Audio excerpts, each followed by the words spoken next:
Semua senjata.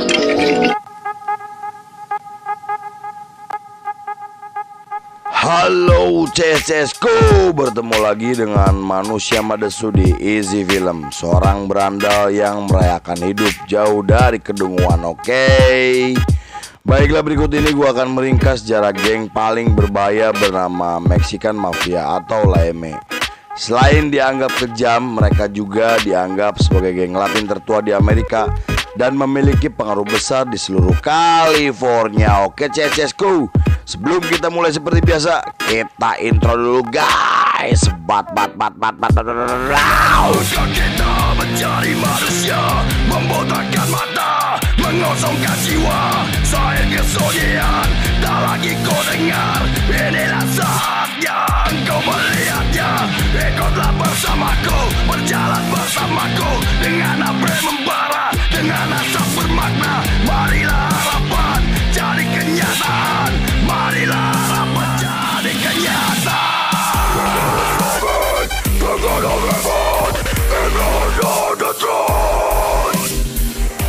They carried out. If you haven't heard about them, well, you're in luck. Brace yourself for a chilling American street gangs. At the time, Mexican-American communities faced a lot of means of standing up for themselves and not knowing any better too, as their violence by seeing an apparent weakness as a sign to get stronger, but they also create. Scene dibuka oleh seorang pria bernama Luis Flores atau yang lebih dikenal sebagai Güero Buff.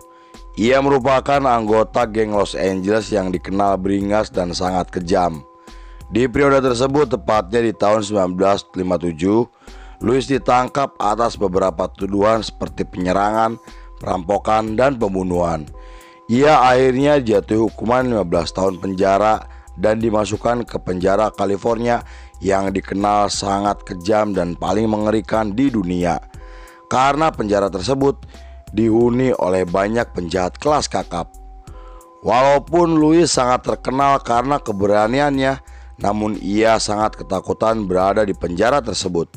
Di dalam penjara, ia tidak pernah melawan ketika dipukuli oleh anggota geng lain karena ia tidak memiliki nyali untuk melawan mereka.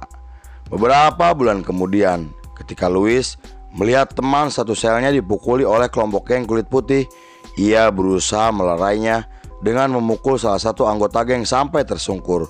Hal tersebut membuat Luis hampir meninggal dunia karena malah diserang balik dan ditusuk hingga tak sadarkan diri. Lalu setelah kejadian tersebut, Luis bersama 13 temannya membentuk geng sendiri bernama Mexican Mafia atau LAM yang dibaca menggunakan aksen bahasa Spanyol. Nama Mexican Mafia sebenarnya tidak ada kaitannya dengan kelompok kartel Meksiko, namun ia menggunakan nama tersebut karena memiliki struktur organisasi yang sama seperti kartel Meksiko. Ia juga membuat simbol gengnya dengan menampilkan gambar tangan hitam yang bertuliskan huruf M di tengahnya. Cells at the Los Angeles Federal Courthouse, where a racketeering trial the Mexican Mafia was born in the most violent prisons. Criminals and were executed by the state. It's a rare inside look at the Mexican Mafia. From behind, They never forget. They carry out the vendetta. Kemudian untuk bergabung dengan geng tersebut, calon anggota harus menjalankan tes kesetiaan seperti melakukan pembunuhan, dan jika menolak perintah atau gagal menjalankan tugas, mereka akan mendapatkan sanksi seperti dipukuli oleh sesama anggota. Mereka juga akan dibunuh jika anggotanya melanggar aturan yang telah ditetapkan seperti tidak boleh menjadi informan polisi, berperilaku pengecut, dan melakukan tindakan homoseksual. 2 tahun kemudian, geng LAM telah memiliki banyak anggota yang tersebar di seluruh penjara Amerika. Mereka juga terus merekrut orang-orang Latin untuk memperkuat organisasi dan menyerang kelompok lainnya. Lalu saat Luis dimasukkan ke sel isolasi karena menyimpan pisau dan barang haram, ia memerintahkan 2 anggotanya untuk menghabisi 3 sipir penjara yang telah memukulinya. Sejak saat itu, nama mereka semakin terkenal ke seluruh Amerika dan dianggap sebagai geng paling berbahaya di Amerika. Selain itu, mereka juga mulai menjalankan bisnis kriminalnya seperti menjual narkoboy dan membuka jasa pembunuh bayaran. Pada tahun 1960, Louis bersama 3 petinggi gengnya mengubah peraturan untuk menghindari terjadinya kudeta. Beberapa peraturan yang harus dipatuhi oleh anggotanya seperti harus memperlakukan sama anggota seperti keluarga sendiri, harus membunuh para pengkhianat, pemerkosa, dan pelecehan terhadap anak, dan tidak boleh menyerang wanita juga anak-anak. Lalu jika ada anggotanya yang disakiti atau dibunuh oleh polisi dan sipir penjara atau geng lainnya, mereka harus membalasnya dengan cara yang lebih brutal dan lebih mengerikan. Bahkan calon anggota harus menghabisinya dan mengambil darah geng lawannya jika ingin diakui sebagai anggota mereka seumur hidup.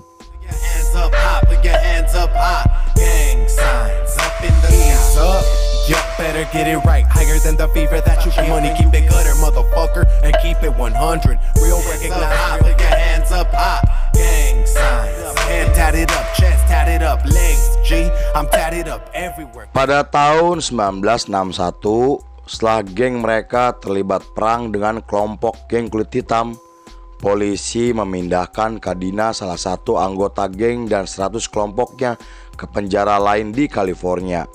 Hal itu bertujuan untuk meredam aksi kekerasan yang sering dilakukan oleh kelompok geng tersebut. Tetapi saat Kadina sedang berada di kamar mandi, ia dihampiri oleh pria kulit hitam bertubuh besar dan dipaksa untuk melayani hasrat seksualnya. Saat itu Kadina menolak, yang membuatnya harus dipukuli sampai tidak sadarkan diri. Keesokan harinya, Kadina bersama 2 anggota geng Meksiko menusuk pria tersebut menggunakan cutter sampai meninggal di tempat. Mereka lalu membuat skenario yang sangat rapi sehingga pria yang mereka habisi seolah-olah meninggal akibat bunuh diri. Beberapa minggu setelah kejadian tersebut, geng Meksiko mulai membangun kekuasaan dengan melakukan serangkaian aksi pembunuhan. Mereka juga memperluas pengaruhnya hingga keluar penjara, dan para anggota yang di luar penjara mulai mengendalikan distribusi narkoboy ke beberapa wilayah di California Selatan. Namun karena hal itu, mereka harus memiliki banyak musuh, termasuk geng jalanan seperti Crips dan Bloods. Bahkan beberapa anggota geng dari Meksiko yang kecewa dengan pemimpinnya memutuskan untuk membentuk geng sendiri yang mereka sebut sebagai Nuestra Familia. Meski begitu, Louis menganggap jika Nuestra Familia sebagai geng kecil karena hanya berisi sekelompok petani dan para pengkhianat. Gangs, La Nuestra Familia. The NF formed at Soledad Prison in 1965. Mexican Mafia was in power and controlling the yard. Other from Pomona, James Jimmy Martinez from Chino, and several. Pada tahun 1968, anggota geng Meksiko dipukuli secara brutal oleh kelompok Nuestra Familia karena telah mencuri sepatu. Pemukulan tersebut membuat mereka melakukan serangan balik yang menimbulkan perang besar di dalam penjara. Perang tersebut dikenal sebagai Sioux War, yang menyebabkan puluhan tahanan mengalami luka-luka dan 1 orang meninggal dunia. Sejak kejadian tersebut, mereka mulai menyebut kelompok Nuestra Familia sebagai musuh dan saingan terbesarnya. Di sisi lain, FBI mengatakan jika Laeme menjalin aliansi dengan Aryan Brotherhood yang dikenal sebagai geng rasis terbesar di Amerika. Hal itu mereka lakukan untuk menyatukan kekuatan karena mereka telah memiliki banyak musuh yang sama. Selain itu, FBI menambahkan walaupun mereka tidak menerima anggota gay, namun mereka terlibat dalam prostitusi homoseksual di dalam penjara hingga terlibat dalam berbagai kegiatan kriminal di dalam penjara maupun di luar penjara seperti menjadi pembunuh bayaran, penjualan narkoboy, prostitusi, dan penyelundupan senjata api. I hated black people. I hated them. See how many we could wipe out. Somebody's gonna try to take your heart out. LA's deadly, and they have their sights set on total domination. they're armed and they're ready to go. Pada tahun 1971, Joseph, salah satu petinggi geng, menugaskan anggotanya di luar penjara untuk menghabisi pengkhianat bernama Alfonso. Mereka lalu menculik pria tersebut dan menembak kepalanya setelah disiksa dengan cara yang sangat mengerikan.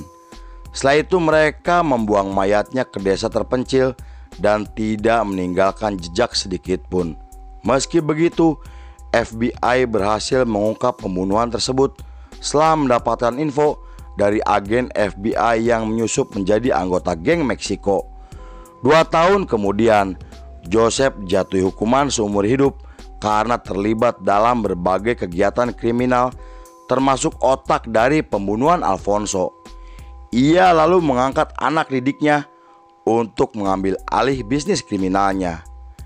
Di bawah komando anak didiknya, Laeme atau Mexico Gang mulai menjalin kerjasama dengan mafia Italia terkait penjualan narkoboy dengan skala yang besar.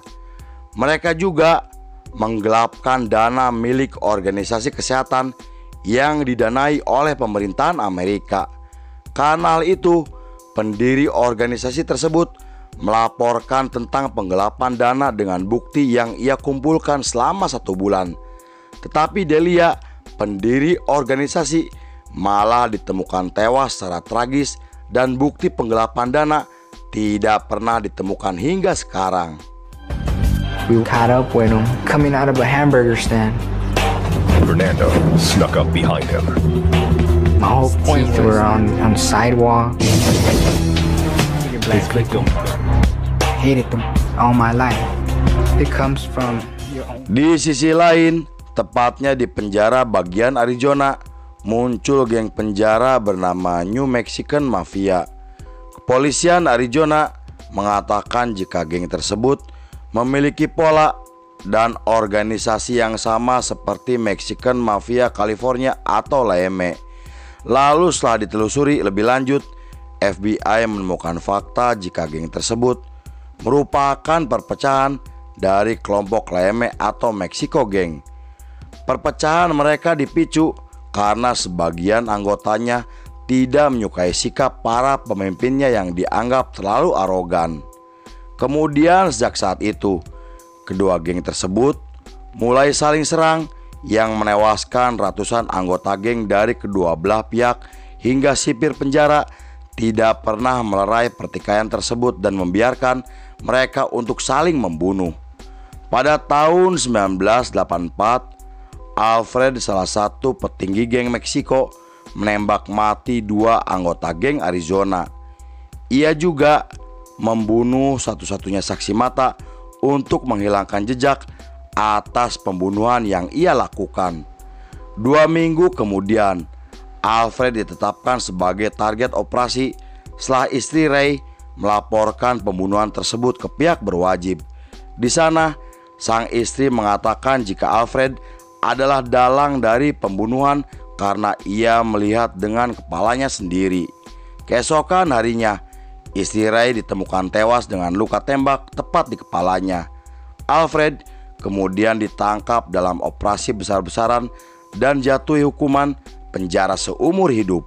On the brink of war. This is a house full of gasoline at any point. 217! Open cell 217! But this prison, an inmate has just been stabbed. The pepper spray used to stop his attackers. Inside, they take it a step further, merging with gangs. Pada tahun 1985, 2 anggota Laeme atau geng Meksiko menemui 3 pengedar narkoboy untuk meminta pajak atas perintah para petingginya. Tetapi para pengedar menolak karena mereka telah memiliki backingan dari kelompok gangster setempat. Mendengar hal tersebut, Hector, salah satu anggota geng, menculik dan membunuh 3 pengedar tersebut dengan cara yang sangat mengerikan. Mereka juga menyerang dan membakar markas geng saingannya sampai rata dengan tanah. Karena insiden tersebut, Hector dan Ronaldo dijatuhi hukuman mati dengan cara disiksa dan dimasukkan ke kamar gas beracun.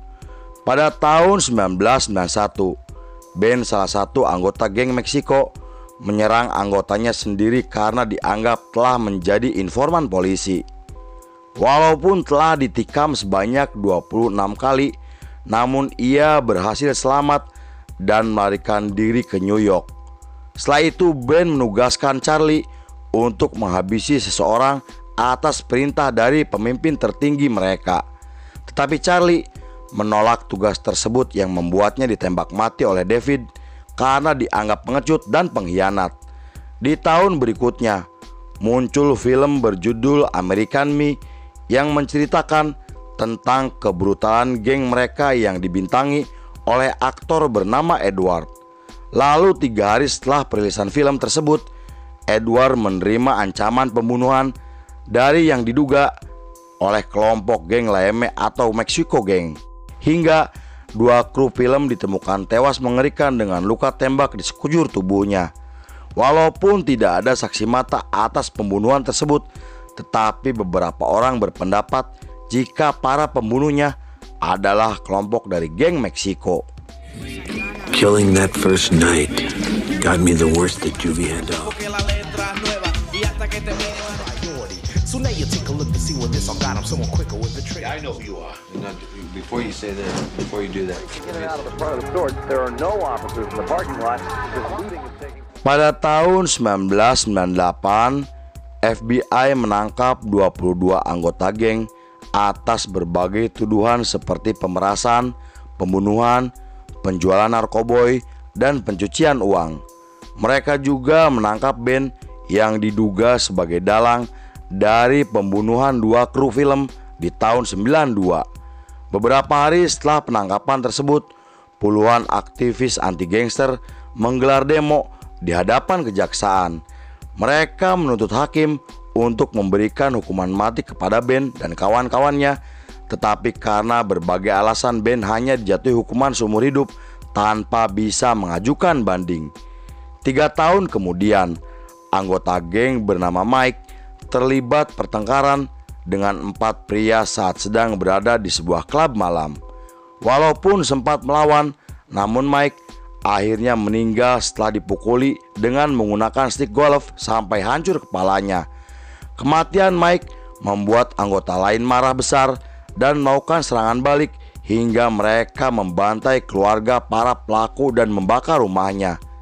Pada tahun 2006, polisi menangkap 36 anggota Laeme atas dugaan tindakan kekerasan, pengedaran narkoboy, dan pemerasan. Menurut pihak intelijen, mereka merupakan geng Latin tertua di Amerika dan memiliki pengaruh besar untuk geng Latin di seluruh California Selatan.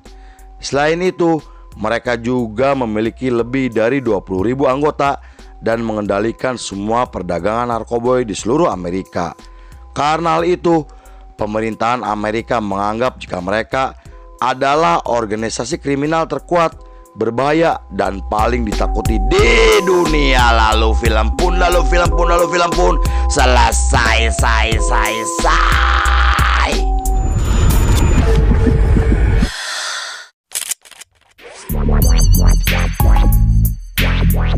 Gangsters riders, gangsters riders. For the homies doing time in the life. To your story and he left no sequel. We are evil. It's not worth dying a hero. Asset, don't be stupid. Just choose the right time, especially the right place.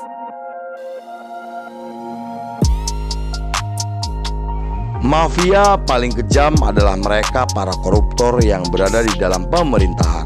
By Tukang Cuangki. Oke, cesku. Terima kasih sudah menyaksikan ringkasan ini gak selesai. Saya beserta jajaran Berandal Malam kembali pamit undur diri. Sampai jumpa di episode berikutnya. Bye bye. Hampura balelol cesku. Non.